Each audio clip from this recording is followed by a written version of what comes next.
Hello guys, welcome to my YouTube channel. आज हम आपके लिए इंडियन ज्योग्राफी का सेकेंड चैप्टर लेकर आए हैं, मृदा। इसके पहले मैंने फर्स्ट चैप्टर की वीडियो डाली थी जो काफ़ी लोगों ने देखी और काफ़ी लोगों को पसंद भी आई, तो इसलिए सेकेंड चैप्टर लेकर आए। उम्मीद करते हैं ये वीडियो भी आपको पसंद आएगी। ये कम टाइम में एक शॉर्ट नोट्स है जिससे आप इजीली रिवीजन कर सकते हैं इस चैप्टर का, और मुझे नहीं लगता इस चैप्टर का कोई डाउट होगा। अगर आपको कोई डाउट होता है तो प्लीज़ कॉमेंट करिएगा। चलिए स्टार्ट करते हैं। मृदा मृदा भूमि के ऊपर पाई जाने वाली दानेदार परत है जिसका निर्माण मूल रूप से चट्टानों के विखंडित होने से, उनमें वनस्पति व जीवों के सड़ने गलने से तथा जलवायु के क्रिया में निर्मित अम्लीय पदार्थ से लाखों वर्षों के प्रक्रिया के बाद मृदा का रूप लेती है। इसका निर्माण चट्टानों की घिसावट से होता है जिसमें अत्यधिक समय लगता है। मिट्टी के अध्ययन को मृदा विज्ञान कहते हैं। मिट्टी की 5 परत होती है। पांचों परतों को मिलाने पर मृदा परिच्छेद या सॉइल प्रोफाइल बनता है। फर्स्ट है हॉरिजोन ओ, इसे ह्यूमस कहते हैं। यह मिट्टी की सबसे ऊपरी भाग होती है। इसमें सर्वाधिक मात्रा में कार्बनिक पदार्थ तथा खाद्य पाए जाते हैं। यह जंगलों की मृदा से में अधिक होती है।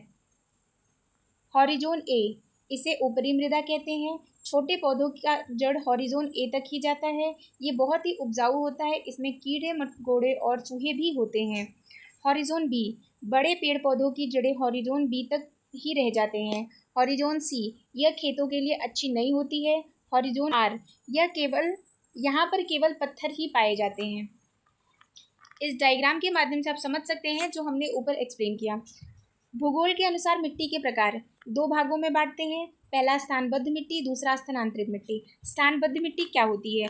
जो अपने बनने वाले स्थान पर ही रुकी रहे उसे स्थानबद्ध मिट्टी कहते हैं, जैसे काली, लाल, लैटराइट मिट्टी।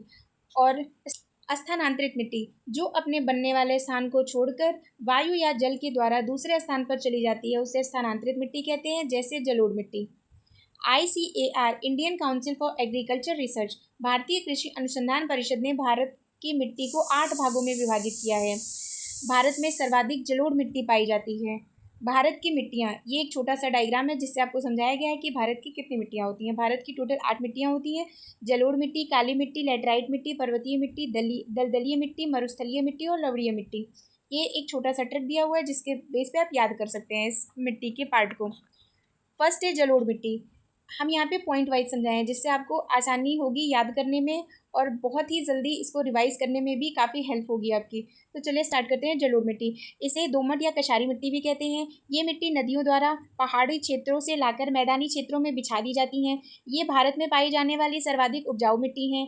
ये 43% क्षेत्र पर पाई जाती हैं। इसका विस्तार उत्तर भारत में है। ये खेती धान, गेहूँ, मक्का, तिलहन, आलू की खेती के लिए अच्छी मानी जाती है। धान के लिए तो बहुत अच्छी मानी जाती है। प्रचुरता, चूना पत्थर तथा पोटेशियम प्रचुर मात्रा में पाए जाते हैं इस मिट्टी में। नाइट्रोजन, फास्फोरस तथा ह्यूमस की कमी भी होती है। नेक्स्ट है काली मिट्टी। इसका निर्माण विशाल चट्टानों के टूटने फूटने से होता है। इसे लावा निर्मित मिट्टी कहते हैं। इसमें सर्वाधिक मात्रा में ह्यूमस होता है। यह सबसे ज़्यादा जल सोखती है। इसे रेगुर कपास या लावा मिट्टी भी कहते हैं। इसका काला रंग टिटेनीफेरस और मैग्नेटाइट की उपस्थिति के कारण होता है। यह 13% क्षेत्र पर पाई जाती है। यह कपास और गन्ना के उत्पादन के लिए काफ़ी अच्छी होती है। क्षेत्र मध्य प्रदेश, गुजरात, महाराष्ट्र और उत्तरी कर्नाटक में इसका विस्तार है। प्रायद्वीपीय पठार भारत में यह मिट्टी सबसे ज़्यादा पाई जाती है। नेक्स्ट है लाल मिट्टी। यह मिट्टी प्रायद्वीपीय भारत के कम वर्षा वाले क्षेत्र में पाई जाती है। मिट्टी का लाल रंग फेरिक ऑक्साइड की उपस्थिति के कारण होता है। इसमें खनिज अधिक पाए जाते हैं। इसमें लोहे और सिलिका की अधिकता होती है किंतु खेती के लिए अच्छी नहीं होती है। यह तमिलनाडु, आंध्र प्रदेश, नागालैंड, महाराष्ट्र, कर्नाटक के कुछ भागों में पाई जाती है। यह बाजरे की खेती के लिए अच्छी होती है। यह पीले रंग की होती है। यह 18% क्षेत्र में पाई जाती है। नेक्स्ट है लैटराइट मिट्टी। यह मिट्टी 200 सेंटीमीटर से अधिक वर्षा वाले क्षेत्र में पाई जाती है। इसे मखमली मिट्टी भी कहते हैं। इसका निर्माण निक्षालन द्वारा होता है। इसमें लौह ऑक्साइड तथा एल्यूमिनियम की भरपूर मात्रा होती है। लौह ऑक्साइड के कारण ही इसका रंग लाल होता है। यह मिट्टी केरल, तमिलनाडु, महाराष्ट्र, कर्नाटक के कुछ हिस्सों में और उड़ीसा, मेघालय, असम के भी कुछ हिस्सों में पाई जाती है। इसका सर्वाधिक विस्तार केरल में है, इसीलिए केरल को मसालों का राज्य कहते हैं। यहाँ पर काजू, मसाला, काफ़ी, इलायची तथा भवनों की ईंट बनाने के लिए काफ़ी अच्छी मिट्टी होती है। पर्वतीय मिट्टी, यह पर्वतों पर देखी जाती है, जहाँ पर हिमालय पर्वत का विस्तार है। इसका विस्तार जम्मू कश्मीर, लद्दाख, हिमाचल प्रदेश, उत्तराखंड, सिक्किम, अरुणाचल प्रदेश में देखने को मिलता है।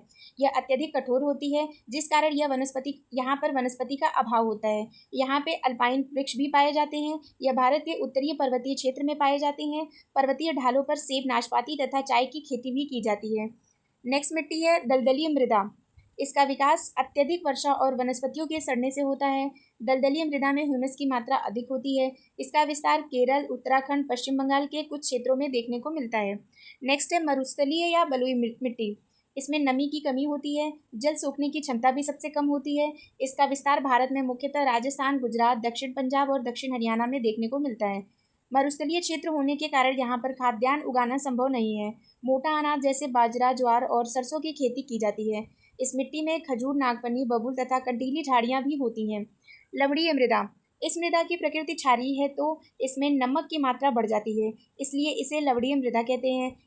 इसे रे, कल्लर या ऊसर मिट्टी के भी नाम से जानते हैं। इस मिट्टी का भारत में सबसे ज़्यादा विस्तार गुजरात के कच्छ के रण में देखने को मिलता है।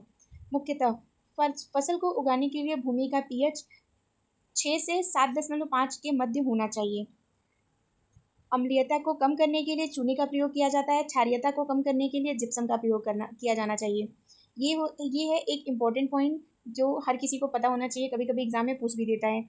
भारत नाइट्रोजनीय उर्वरक पर आत्मनिर्भर है। यूरिया में 46% नाइट्रोजन पाया जाता है। फास्फेट उर्वरक की प्राप्ति जानवरों के हड्डियों से होती है। के लिए सुपर फास्फेट का छिड़काव किया जाता है। बीज बोते समय फास्फेट की अधिक आवश्यकता होती है। भारत की सभी मृदा में नाइट्रोजन तथा ह्यूमस की कमी है। United state department of agriculture ने मृदा को 11 भागों में बांटा हुआ है। ये है इंडियन ज्योग्राफी का सेकंड पार्ट मृदा। हमें नहीं लगता कि इतनी आसानी से पढ़ाने के बाद भी इसमें किसी भी प्रकार का डाउट होगा। अगर कोई डाउट होता है तो प्लीज़ आप कमेंट करिएगा, और अगर वीडियो पसंद आती है तो हमें सपोर्ट करने के लिए एक लाइक और एक सब्सक्राइब जरूर करिएगा। Thank you so much guys.